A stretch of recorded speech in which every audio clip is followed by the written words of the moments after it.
Olutindo wano ku Radio Simba Peter Kibazo mu studios gikwanjulira. Osibye yoti ampuliriza. Yakoze olwaleero webale. Wonna wosinzira otuuliriza tukwebaza okubeera ng'okola bwotyo. Peter Kibazo nembera mu studios za Radio Simba nina Richard Baguma nina ne Ibrahim Ssemujju nganda. Mwenna Ssemujju Baguma buuza abantu. So sezanze lwakuba sina chai. Watu sereti Zatta ina chai prosi leetera Baguma kofi. Bananga n'abalaalo munywa mata. Abatuuliriza tubalamusizza. Nga bulijjo Katonda ow'ekisa ekinja towa obuyinza obungi. Tuzze wano ku lulwe mwebale kutugoberera n'okukkiriza oluusi bye mutakirizagana nabyo naye nga nimubiwuliriza na mbeera naffe. Bangambye kibazo nkubuuze nti sho ojestimatingako abawuliriza bameka era atuninze yakiŋŋambye nti tulina be tumanyi abangu okubala luli edda technology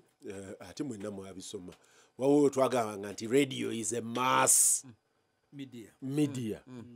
Naye kati with the new technology new media tubala n'okubala nti ya internet nti abawuliriza ku YouTube abalikinze abawuliriza babadde bwe bati. At least I can tell you nti ku radio evening talk drive Monday to Friday Olutindo ya Monday esinga okuwulirizibwa.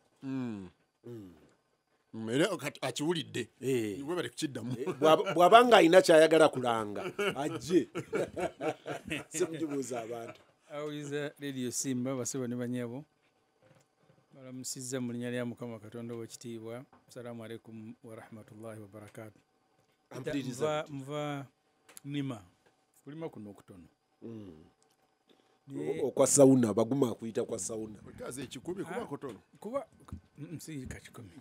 zisoboleza nimira mukono tena yalina ewaffe bulimo yadde yika 5 ngazima kwe mukono wano kuja keri wala naye kintwalire saawa namba okuva ebuli muogambye okutuuka wano olumunemu n'ekitundu badde njagala kugamba nti oba wamukise saawa emu ekkubo lyonna erya Gayaza Kalagi lifudde eriweddewo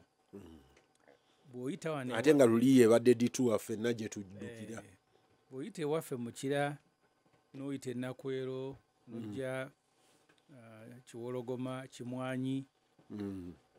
Bulindo Nsasa otuuka ekira mu tawuni ogyewa mwe Najeera awo okuva Ekiwologoma okutuuka Ekirawa ekkubo ojula kutambuzawo ebigere kate nga tuyinza gandi bana amakubo ge waffe gali bubi amatwenze kuza ndi waliyo gye gali obulungi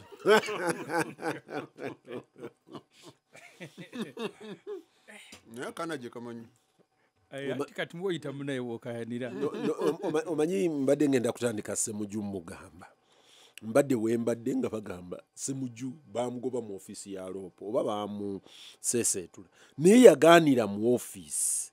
aganye okuwa Yusufu Nsibambi office Ssemujju abantu bagambye nti naye Ssemujju yagamba office tagirabamu yayagala bwempi naye agaanidde ne mu office Seka Muzaata yatugamba omugenzi yali musajja nga abuulira nnyo eddiini y'Ekisiraamu ne wabaawo eyali ayagala naye okufuuka nga Muzaata yagamba nti newe nakolola nawo n'akolola n'atamanya nti awo nali nkolola bukolozi yabuulira inna alhamdulillah wasalaatu wasalaamu yagamba we nakololeranga nali ndwadde okukolola okufuuka omubuulize ow'amaanyi naye yakolola kati Nsibambi kyafuuse office wawipwa bwagala office njirimu nga mubaka wakira municipality naye bw'aba agyagala naye nja kugimuwa kubanga nti ne wentuula yagala Ssemujju ali ku budget committee alina okuvaako ntuuleko kubanga eyo kamera zimukwatirayo nnyo kati n'ekifo kyentuulamu mu paalamenti nakyo Nsibambi bange nakyakyagalaga njala kutuula wali Ssemujju waatuulira ddala Ssemujju otadde mu fitina nkuwulira mazima ngenda muyita mu Olutindo muyite isi kugamba buli kintu nali njala nnyo okulaba Nsibambi nga mmanyi agenda kubeera very good addition in parliament. Naye ate oba teyeewadde budde kuyiga. Omanyi abadde ku committee ya infrastructure ng'asayininga ripooti 2.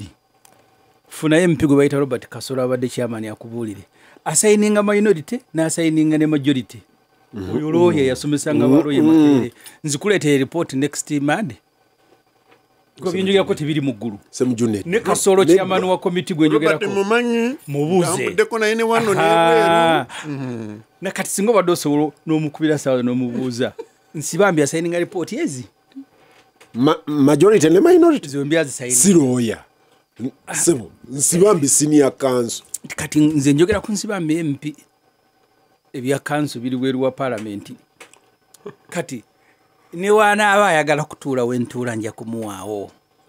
Kuba nali ntendeka abaana abato abajja mu parliament nga magamba nti ofunanga ekifo kimu wootuula ate n'oteekawo embeera sipiika n'amanya nti awo waliwo atuulawo. Kati ne bw'aba batandika ensonga amala kumagamagalawo bawooli.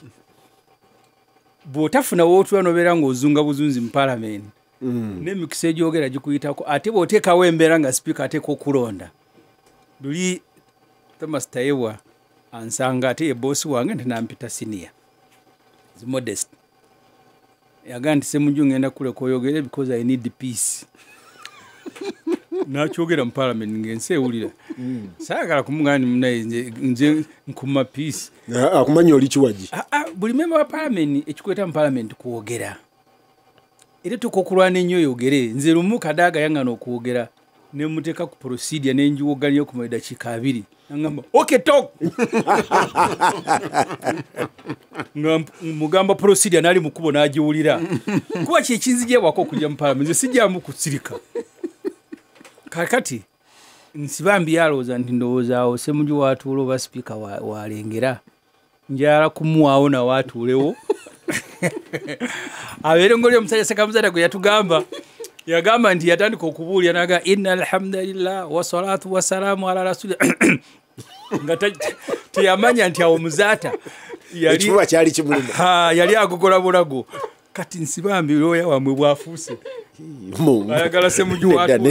awo nvuddewo Ssemujju mu office Yusufu Nsibambi mukwano gwange nalabye nga bamukuba n'olwalyo ombuuziza lwabadde ba mu New Vision nga bagamba nti ne degree ya prime minister era yagimuwadde kati prime minister degree ya mpa yawe Baguma nakugambye leero nina ensonga gye ngezaako okundastandinga ey'abalaalo. President Museveni abadde Amuru yawa n'ebiragiro ku balaalo but omanyi we nakulira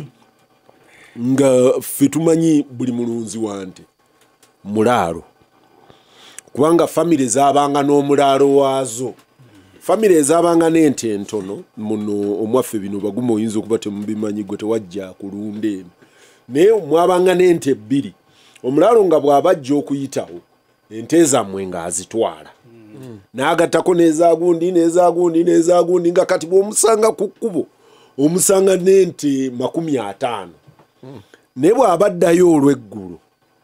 agenda azidepositinga ewa bannannyinizo simanyi nansasula gye baabasasulanga mata go ge mazima waffe twabawanga mata simanyi kuba bakimanga ente 2 ne bagenda nazo ne bakima ne wagundi naye abo be baali abalaalo. Then with the 1986 revolution ne tufuna dimensions empya ez'abalaalo abayingira office abalaalo abaava mu bulaalo because obulaalo yali pastoralism kutambula kati ne ba fencing off. I still remember battle ya not Winnie Byanyima, Mzee Boniface Byanyima ne ranch restructuring scheme. Mzee Boniface Byanyima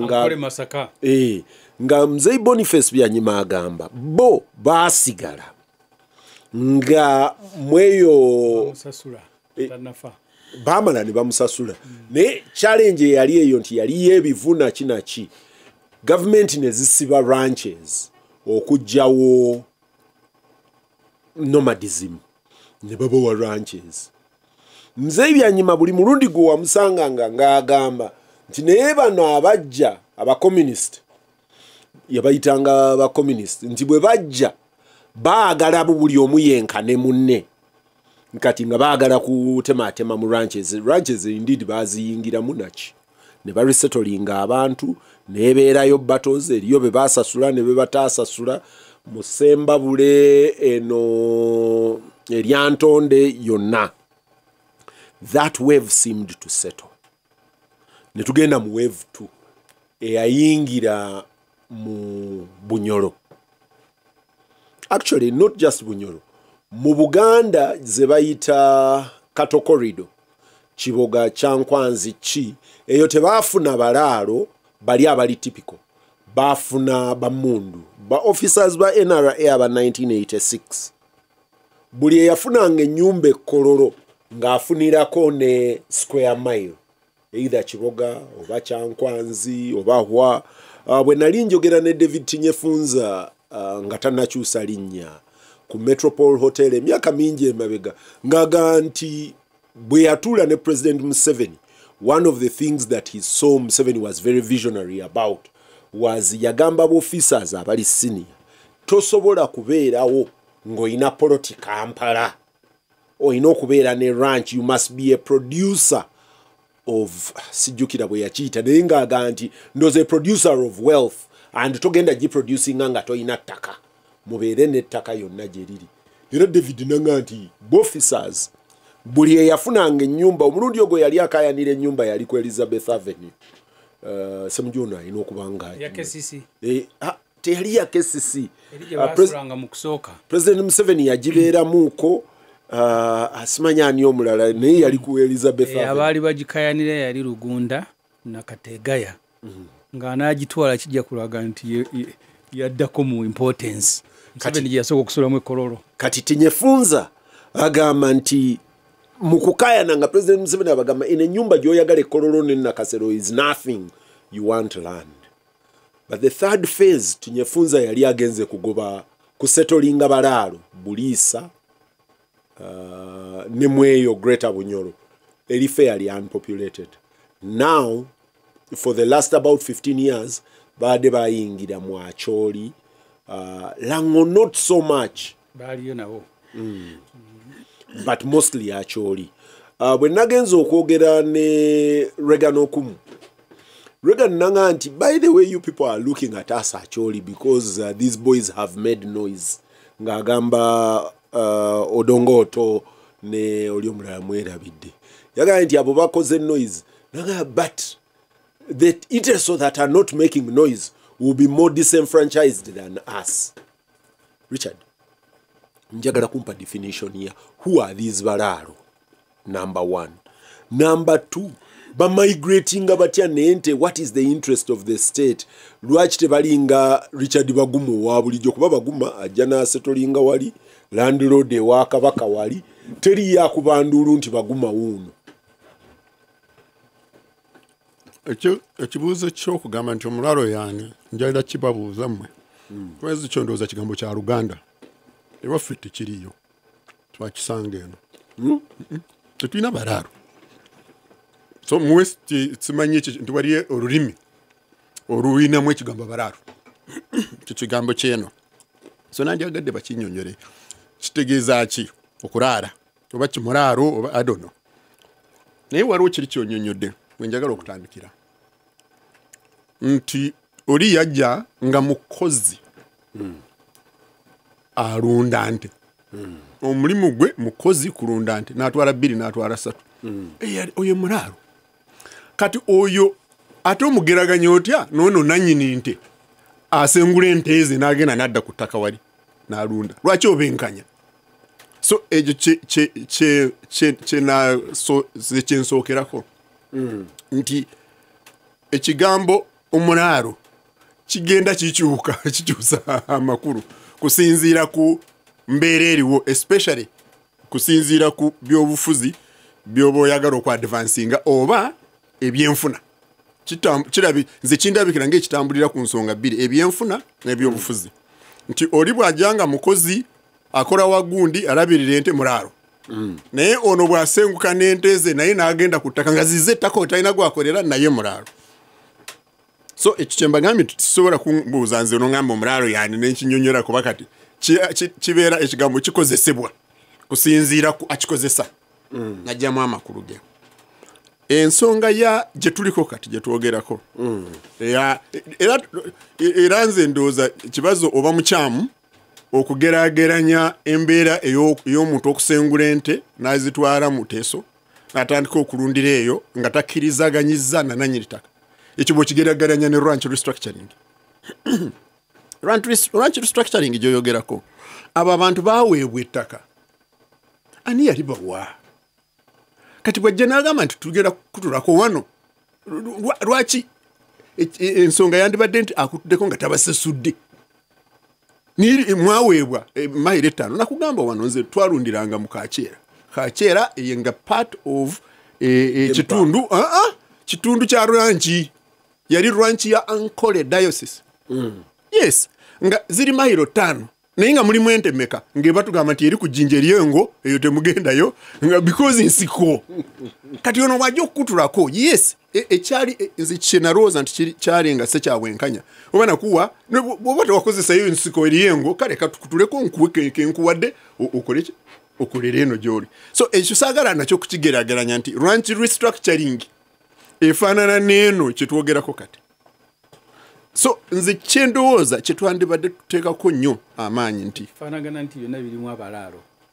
anti mulaalo tomunyonyodde nti ono alunda ente za taata wa Ssemujju mulaalo talina nante neegi bamusasula amata mulaalo waliwo nalina ente 5 anoonya muddo oyo nayo mulaalo kati bafa abo bakwataganira actually baguma bw'osoma Dr. Isra's Ruma mu critique ye eya economic models zaffe ekimu ku bya critiquinga agamba mu ranch restructuring twagwa ebibuuzo nti tetwaddayo ku basis eya creating ranches aga nti gavumenti omulimu gwayo gwe yalina okukola kuyamba babaguma abaafuna ranch ebayambe bafune ente bafuuke ba commercial ranchers balunde ente ezo nti concept yali egamba tuleme kubeera na bano bakuba 2-3 tubeere ne ranch farm nene seasonal farm za nte 3-2-15 naga nti naye government mu kulemererwa yo kye yakola ya restructuring model nga te restructuring ze purpose ya ranch kati kyenjagala okubuuza nti mu kitundu ekyo bwe ba restructuring zeeyongera oba zikyali ntono amata geeyongera oba gakyali matono ennyama evaayo yeeyongera oba ekyali ntono bw'oba wali oyina modo nga Nyerere bwe yakola nga tekola lwaki ogiremerako notagikyusa so ekyokugamba nti ettaka tukuwadde lingi tosobodde kulikozesa tugabaneko n'abalala bakozeseeko ekyo nze sina buzibu nakyo no oli beneficiary no in fact nafiirwa nali ndi mu skimu eri yali erina ettaka eringi si kino lye bakutulako please baligabire wali muto tonze kubanga walimu kingamba we nalundiranga nandyagadde nsange nga weeriri naye baali kutula ate ne baliwo abalala so please saafunamu now nze ndo kyendooza kyetwandibadde twogerako kyekikolebwa ekimenya amateeka you see nze okujja wali nosanga nga nina ettaka lyange kati ekimaawo kati nga nyina akataka kange edundu gwe n'ogenda n'okakolamu ekyapa oba n'okatunda nensanga oli nga asituddeko ennyumba obubbi nze bwendowooza nti bwe buleeta entalo eri bwe nagenda eteeso awo nga because ensonga eno gye bayita ey'abalaalo imaze emyaka weetandika nefuleyalinga nekakana kiki ekiba kibaddewo ekigikakanya ne batambula now awali ettaka ne webeera mwakyoli bano lye bajja ne bafuna ne basasula nga bakkirizaganyiza tewali nyombo okugjako mpozi ow'ebyobufuzi akisitudde awali olubuzibu kwe kujja n'otwala ettaka mu butali bwa mateeka n'owamba ekiwamba ttaka tekirimu akyoli wokka lwakuba kati kyekiri naye kirye nze nakugamba Ssemujju bwe nakugamba nti omulunzi w'ente yali aninaana ero kashari myaka ng'ebiri egiwedde yali ayingiza ente ze kuba alaba eno mweriyo omuddo nga yarabira ddala nti ogwo omuddo yandize n'agukola ki n'alundiramu ne tudda mu poliisi abamagye ne bayingiramu ne tugende wa DPP ng'omusango so oyo nzibomagamba naye mulaalo katugambe mulaalo ku mulaalo waliwo nze categories ze tuyita abalaalo ze njagala twawule nti waliwo abo abakozi bemwogeddeko talina nte oyo omukozi mulaalo alaala z'abalala waliwo omulaalo abeera eri enkole etooro because abalaalo okimanyi mu batooro mulimu abahuma naye wonna abanyamulenge bonna balaalo ye alaba nti ne kikyali mu ndowooza ye nti ettaka eri muli kumpi agenda kulirundiramu ate balinayo endowooza nti abalima ebirime the agriculture of crops eri wansi ko balina nti eri wansi ko it is less in importance ku bulunzi so balumba era bwogera n'obuuza eri ojja kusanga eyo ensonga nga gyeri ebadde historical waliwo abalaalo abalina ente nga yeyo president gye yadakayana nti baliisa ebirime by'abantu ente zaabwe kyekisinga era bw'osanga conflict ezisinga ku balina ente n'abalina ebirime mu ankole mwennyini oba mu around lwakuliisa mu birime ekyo abo waliwo abo abalaalo balina endowooza naw waliwo abalaalo bano abagenze nga balaba obugagga obuli mu nte era tebalunda bw'ogenderera tebalunda ente ezirina obuyana balunda osanga bunimi na ento abo bebagenda ne banoonya omuddo wawe guli ne bayingirawo ogubawa ne bakusasula oba ne bayingirawo kifuba bajja ne loole abo basuubuzi batambula na loole batambula n'emmundu abo basuubuzi kati waliwo kategori y'abalaalo then bafaino abalaalo be Ssemujju abatuula e Kampala ne ttaayi yateeka mu buteesi ssente abaana ne bakola ki ne bagenda n'agamba nti ntaddeyo ente zange ana zigenda kugejja baleete loole bazitwale nkomyo zaawo eddala 10 because bategedde omuwendo gw'essente abo be bagenda ne beekobaana usually ne bali abaine abavunaanizibwako ettaka abamu kyova osanga nti abalaalo we bali baba balwana no group y'abalaalo naye nabo mu families nga balwana boka baguma so category your scope deliberately oba otherwise avoiding abantu ababadde mu heart of the storm abasetulinga katugeze buliisa abaali mu northern Tanzania actually ne moving okuva mu kitundutundu kya northern Tanzania abamu baali bajja Ntungamo within that region ne babasengula eno side eno eriyo aba taking over baali bagiyitaani yali Rakai there is a ranch scheme awo kati kati ne bajja mpaka wano ebuliisa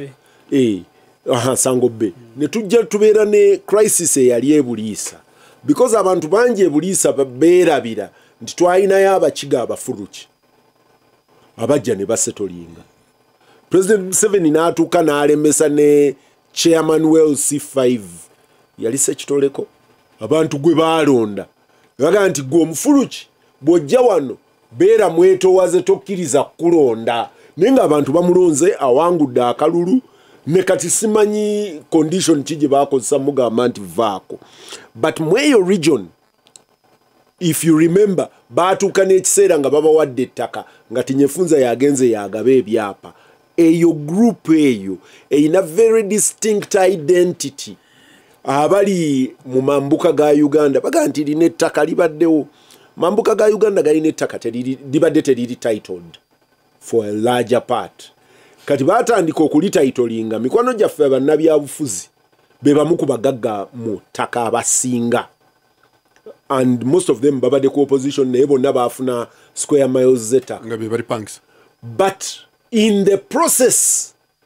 b'okufuna balina n'okuwaayo n'abalala bafune kati abalala abafuna yeno group y'abalala eno eri non distinct Baguma gyasalawo okutayogera no kibazo kati manye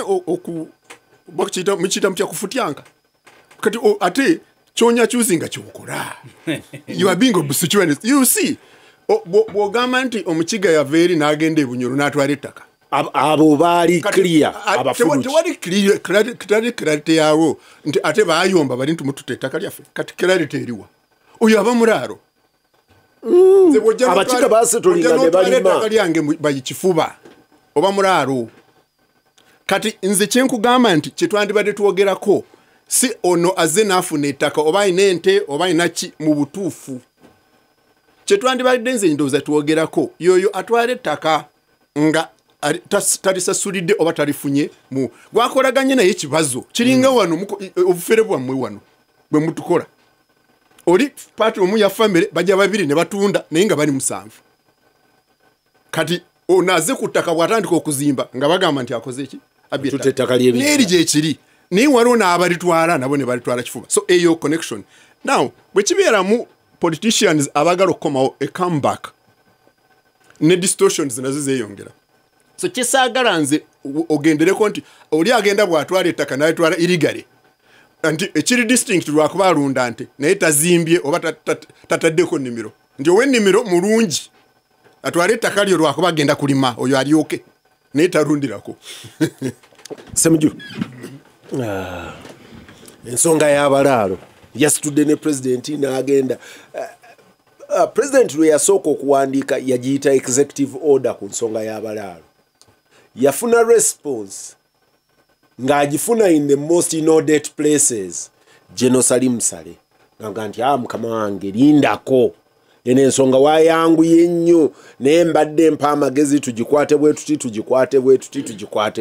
abo bawandiika ebbaluwa baddamu edda baluwa zitawandiikiddwa ate oli teyaddamu ya minisitule baali bamuwandiikidde okusooka bw'obeera nga oli president because president Museveni munyankole omulaalo si munyankole omulimi w'amatooke ne kasooli n'obumonde n'ebirala abahima be balaalo munyankole omulunzi w'ente yali talina nante mpaka ng'afuusa kaakati buli lw'obeera ng'oli mu kifo ky'obuvunaanyizibwa abantu bo ne babaako ebintu bye bakola olumu abali mu gavumenti ne bakaluubirirwa bagambako oba olw'olumu n'obawa obukuumi oba ne balabibwanga abaweereddwa obukuumi okuva gy'wenjawulo kifuuka kizibu Baguma byannyonnyodde ebimu sibitegedde naye nze kyemmanyi nti President Museveni azze mu buwandiike ne mu kwogera ng'agamba okuva nga mulenzi muto abadde n'agenda ey'okukyusa obulamu bw'abalaalo simanyi oba ekyo Peter okyerabidde ekyo nkimanyi Museveni azze ng'agamba mu buwandiike ne mu speech nti abadde ne agenda okuva nga akyali mu secondary school ey'okukyusa obulamu bw'abalaalo bufuuka obulamu obweyagaza era ng'agamba nti ebimu okuva nga muto abalunda ente zammwe 2-3 abo bweyaitakiririzaako kati abantu tukinyonnyole obulaalo byali wagwoyogerako wanyonnyodde nagamba kategori ziri 5 kati ogyemu emu anti kati nze ntute balaalo ng'abantu abalunda ente z'Abaganda abalaalo mu Uganda olwaleero Baguma tegukyali mulimo yafuuse tribe simanyi kati oba ontegedde bulungi nzikiriza nti olina kategori gyoyogerako definize for debate kati abalaalo benjogerako be balaalo etwalibwa nga tribe nti abo balaalo nga ne bwaba talunda nte ne bwaba talina naayita ewantu baga abalaalo baabo bayire bino Museveni ng'ali mu nsiko kati ntegerekese bulungi oba alunda ente oba talina naye ng'abantu bamulaba omulaalo oba ali mu north oba taliyo it does not matter kati omaze okujja ku line kwa agenda ya mwami Museveni abo Museveni babadayagala okukola eyokutransforminga abalaalo eggwanga bwetyo biri mutegeera debate y'ebyettaka wano mu Buganda okuva mu 1998 ne Land Act okutuukira ddala mu 2010 nga President Museveni yaleese etteeka ery'okukyusamu mu by'ettaka byoliko kati Peter ebya Acholi Lango ye debate yali wano era yanyize nnyo Museveni nga yagala kufiira ku muntu yeokusiba banamboozi bamayiga ngawoga nti egomba district ezirinaanyaawo in fact dirayo ddala lumu obuuzanga wafula yangamba yagenda n'asinkana Museveni wafula ng'agamba Museveni banyumya bingi because bonna babeeranga bafuronasa wafula nga yagala bateekewo Bugiri district mu Busoga eyo mulimu ebintu byengenda nga ntegeera n'ebifuka byakwegendereza bw'ogenda Bugiri waga nti bo bakooli era nga balinga nga osanga Abamerika abava mu California baagala nnyo gamba nti be California okusinga nti bwa mu America balawanga ekyenjawulo wafula bw'ayagala okuteekawo Bugiri district Museveni amunga ojja kwonoona ebyobufuzi byange mu Busoga mu mboozi yemu gye baayina Museveni nga yagala kuteekawo Sembabule district wafula namunga nti ekiyonoona ebyobufuzi bwo mu Buganda n'agaawo where is Buganda they are in Busiro they are here in Kyadondo in fact ero lwayero bw'ogenda Sembabule district y'abalaalo without doubt kati district zebadde ojja ng'oyogerako Nakasongola Kyankwanzi nazo laagiriza abalaalo era ebyo ndoza bibadde balanga Bobi Wine nga ayogera eruweero wano mu Buganda Museveni yatukwasa ensonyi nti ne bw'oba oyagala kwetakula oyinza okutya okwetakula ko wajaga nti Omuganda aboola Betty Amongi naye Makerere mukwano gwange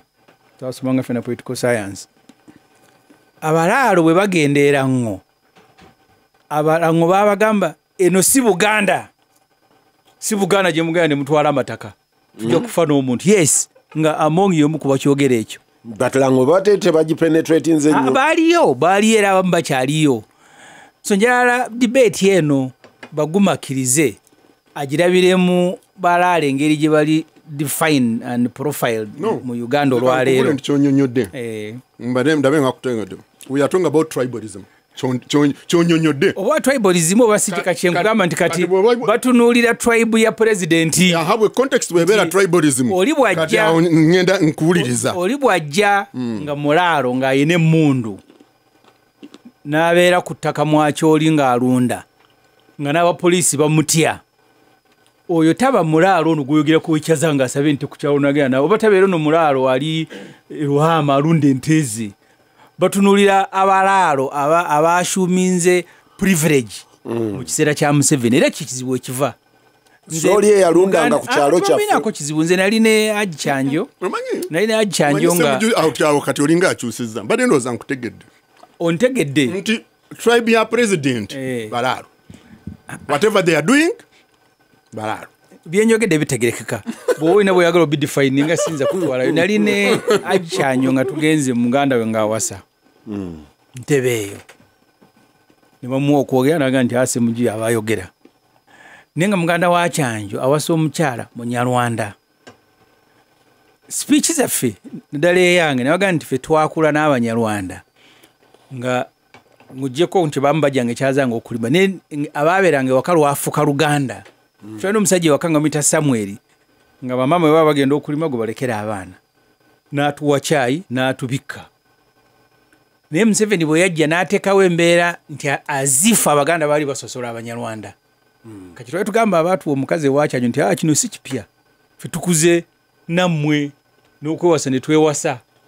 kati Museveni abalaalo bashuuminze privilege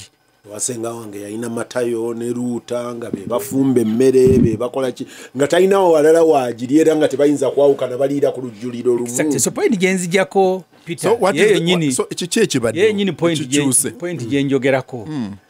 nti mu byafaayo by'ensi yaffe kiri kiwagambye Peter abantu baadde basobola okugenda ne basenge abantu wala ne bagula amataka ne babeera ki nze nyina bajjajjanga abantu be baafuula Abaganda twategeera luvannyuma nti tebaali Baganda ne baaba wamanya g'ebika ne bafuuka mikwano gyabwe nga bakitaffe twalina kakwendere kitosinga batugamba nti jjajja ntegedde nkaddiye wano nga nkuze nfuse musajja mukulu nti kakwendere teyali jjajja naye nga twagenda nga tugenzi wa jjajja kakwendere nga kyetwakula tumanyi nga tewabangawo obuzibu wakati w'abantu just because of a tribe. Obuzibu obuliwo olwaleero nti mulimu abantu ekika ky'abantu nga bebamu ne president abasobola okusenga ku ttaka nga basenzeeko lw'amaanyi si mweri embeera abantu kwe baasengeranga ku ttaka ey'omuntu gyeyajjanga ku kyalo ne bamwaniriza oba mulaalo oba mukyoli oba muki. Kakati ekyo kyekizibu ekiri mu akyoli Peter abakyoli tibakaayana nti waliwo abantu ne bajja ne basenga ewaabwe nebaga nti waliwo abantu abajja forcefully ne bajja n'emmundu ne bakwata ettaka ne balisengako nga bw'okuba sali musalaga nti sooka olindeko ensonga eyo tunagikwata bwe tuti. Era nze nyinayo feeling nti singa abantu abagenzi mu akyoli n'ente baadde bavudde mu kitundu kirala oba Baganda oba Balango nze ndowooza nti tewaali baddewo nduulu nga bweriwo olwaleero kino abantu bakirabamu ejjoogo lyabo abali mu buyinza. Museveni ng'ali mu nsikalwana ebimu ku bizibu byeyafuna eruweero waabangawo okulowooza nti abalaalo be bali waggulu w'abantu be yalwananga nabo. In fact nibo baali banyumiza Abaganda abaliyamu baali Baganda ba bulijjo batamanyi na Luswayiri ne batuuka ne ku paredi zaabwe ze baabeeranga kuga nti Moralo wapi Moralo jju ne bavayo nga bakayana bagenda ne ku paredi bagenda nti Moralo yali jju ekigambo Moralo bakituteso literally nga oli wakiwulira tategedde nakitegeeza ne ku paredi se bagenda nti Moralo jju Moralo yalina okutubeera waggulu. Kati ate nga obutonde bwabwe obw'abalunzi baguma abusiizaako katono beeraba nti nno bawagguluko okusinga abantu abalimu obulimi n'abakolomojja kye kimu. Kaakati bw'aba abalaala nti bw'aba ayina enti kati abakalamoja ekibafulako abalaalo abawansiko nti si be bali mu State House tebalina buyinza. Kati bano buli kimu abantu bakinterpretinga bwe batyo. Naye nze bwe nti bwe ndowooza Peter nyakuddeyo ku kyewaleese bagumalaga nti tebikwatagana ekya Ankole Masaka ranch restructuring because naliko ne mulwanya muli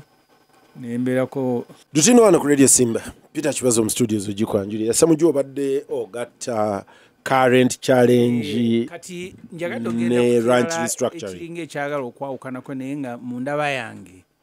kizingira mu kino lumu twalina gye n'omuntu n'atugamba ekintu kye twali wadde naffe nga tumanyi kanzireyo kemabega nkireete. Museveni wajja 86 okubala abantu n'amayumba mu Uganda kwasooka 91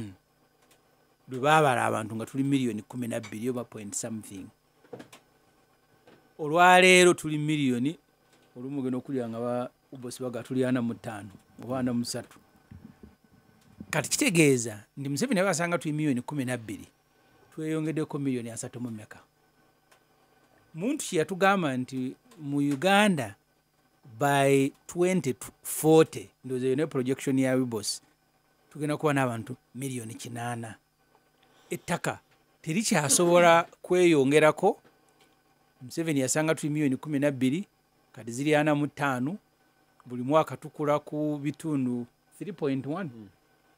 abantu beyongera n'abalaalo beyongera n'abageetaka. Nze ebimu ku byendowooza sikiinaako nyo experience naye kyendabye because nyakwatako kulya Nyakayita Ibanda nga tuli mu committee n'ensanga nga abalaalo abagagga abalaalo njala baguma atwaye definition yange gye nabawadde se yayina ente se yalunda ente y'abantu nga tribe nembasanga naye Tim Kalyegira abadde akugamba ku ekyo eky'okuclassifyinga. Richard Baguma is missing the point by trying to categorize Balaalo. Just as Anyanya became a term of resentment against the northern-dominated UNLA,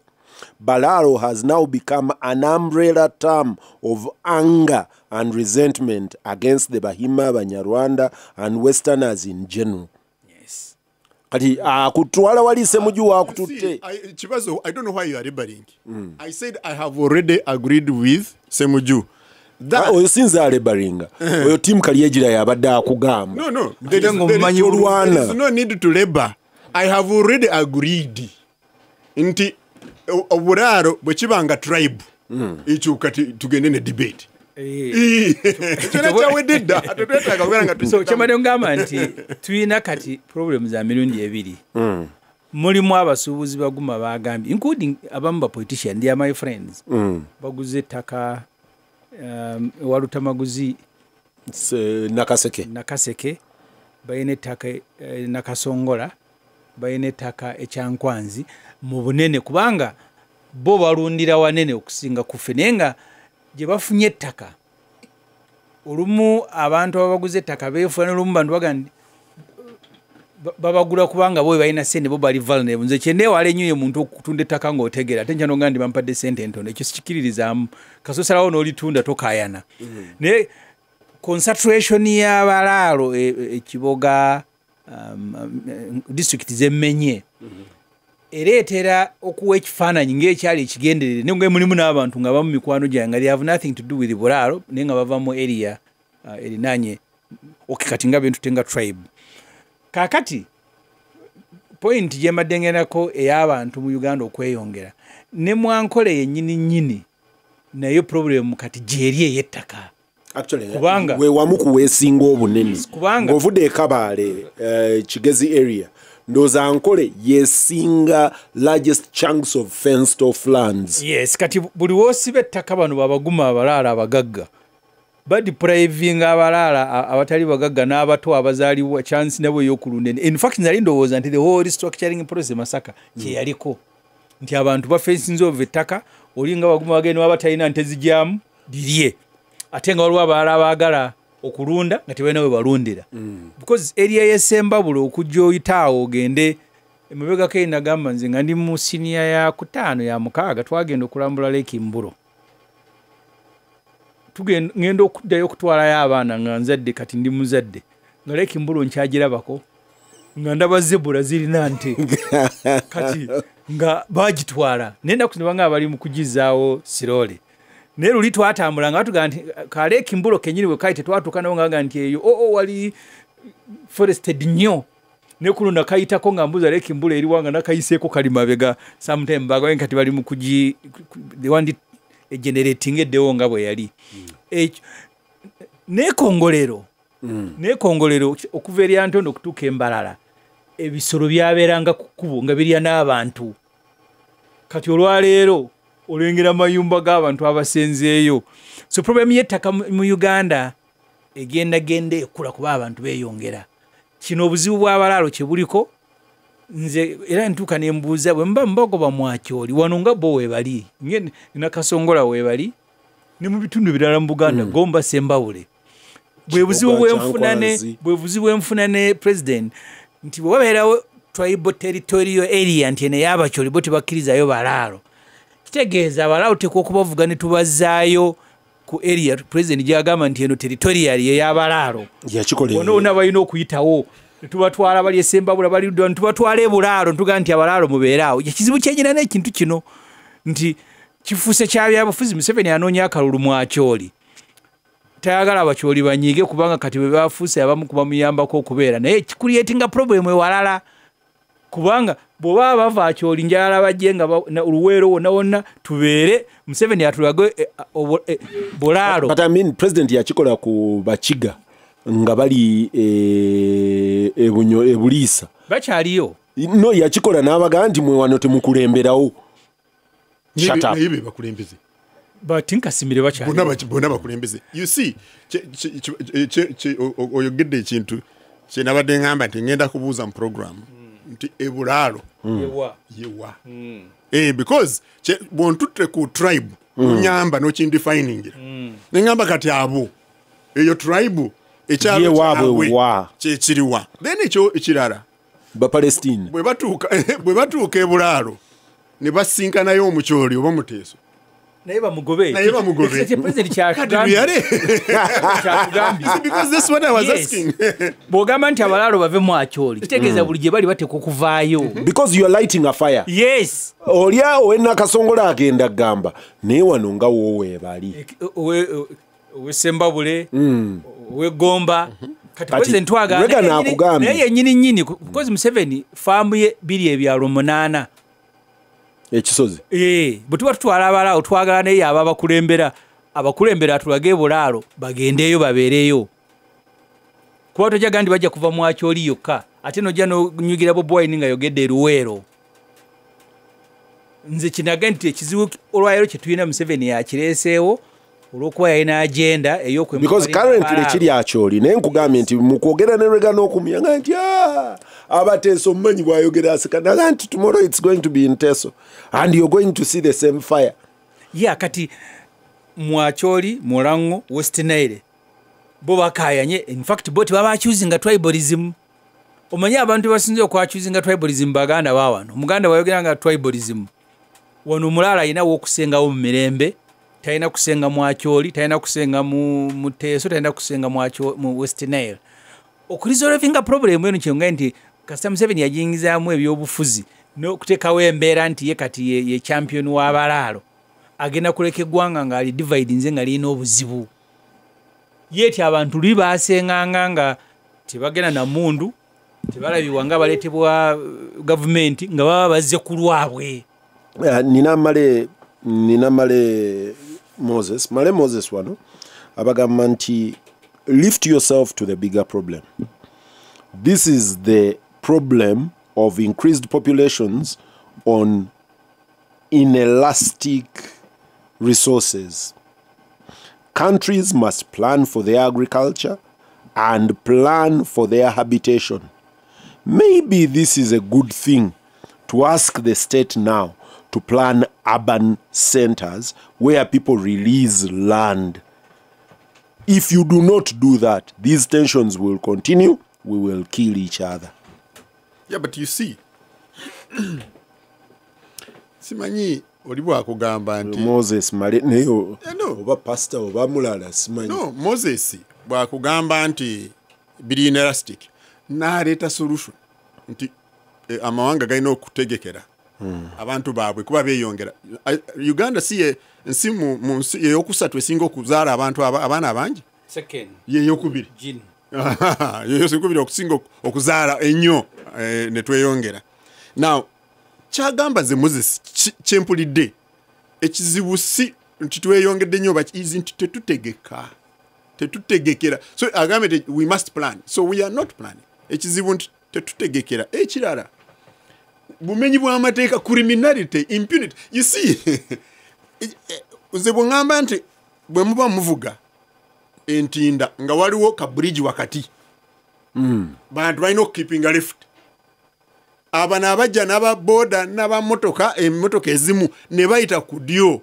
n'ogamba nti ekyo kirimu enjawulo n'oli ajja n'ente n'atwala ettaka ly'omuntu. Awo nze ngambira nti tewali njawulo. Noono wa boda aba afuuse mulaalo.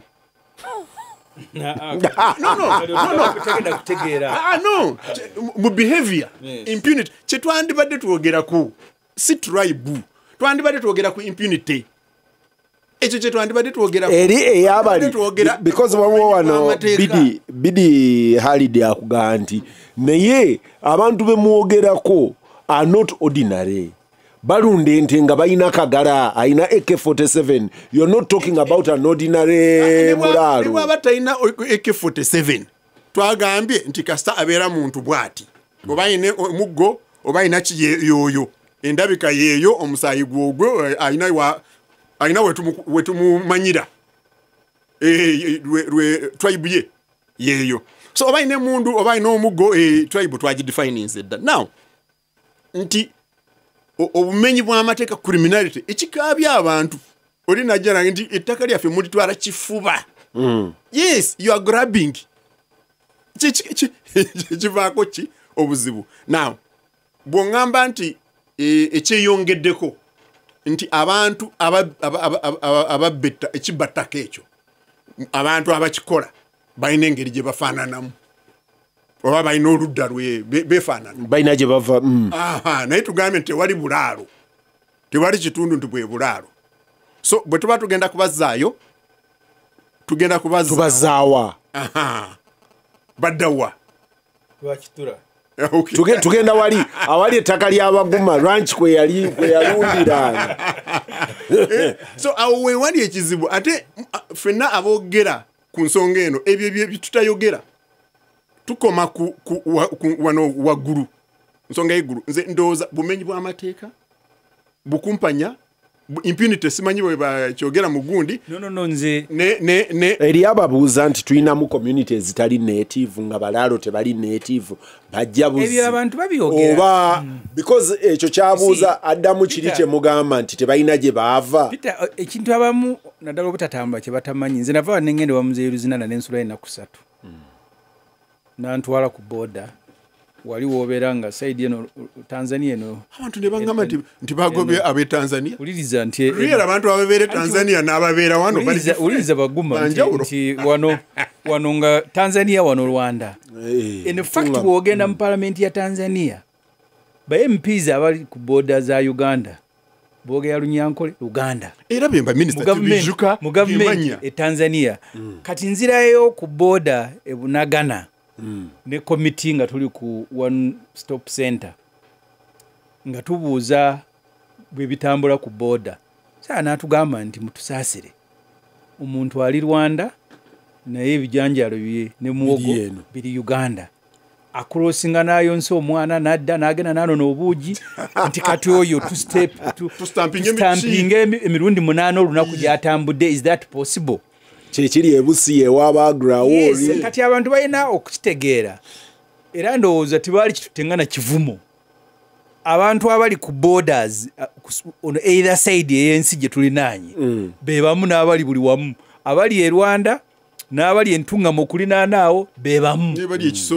n'abali ekisoro kyovola akayibula yagamba nti yafuna buli Rwanda lwabangayo ebizibu nga naye wano afunamu ebizibu kati in fact bw'obuuza abamu abaogera ebyafaayo sibiinaako butuufu bwabyo banga ni President Museveni abazadde babanga entungamo bwe bajja ne bagendako e Tanzania kakati abanyarwanda abali e Tanzania abalaalo era kyova olaba ebya Congo obuzibu tubadde tulina emabega kaawo baga nti abanyamulenga abo baava Rwanda ne basenge Congo ne baga Kagame ne Museveni babawagira lwakuba nti balaalo bannaabwe lumu twalina mwenda ku TV nga aŋŋamba nti Kagame bw'aba yagenda kulwanirira batuusi baleke kubaboola e Rwanda olowooza nti ayinza okusetolinga nga abatuusi bababoola e Congo era lwaki olowooza nti yawe agenda kulabawo border. In fact that will be his downfall nga abatuusi bane bababonyaabonye eriyaga nti awano so ne matter eri a bit complicated naye nze kyendowooza obuzibu bwonna bwonna ye Museveni okwefuula champion waayo bana abantu nga bwe bagende Tanzania nga bwe babeera wanawa nga bw'olaba nti ku Kenya ku border yaayo tetulinayo obuzibu bw'abasaamya kubanga tekiri political kasita Museveni yakiyingiramu neyefuula champion w'abalaalo ajja okubaterawo amasomero basome neyewaana ndiza okuva mu secondary school eno project yange kati omulaalo ne waanaakwata ssente ze nga baguma nga bamusasudde ku Radio Uganda gye yakolanga n'agenda n'agwetake nakasongola bagenda musongamu engala abalaalo baabo bazze because bamutunuuliramu eri project y'omukulu gye yagamba nti ayagala kuba empawaringa baleke nga bwe yabeeranga ne bano kye mugambye nti obago bakyoli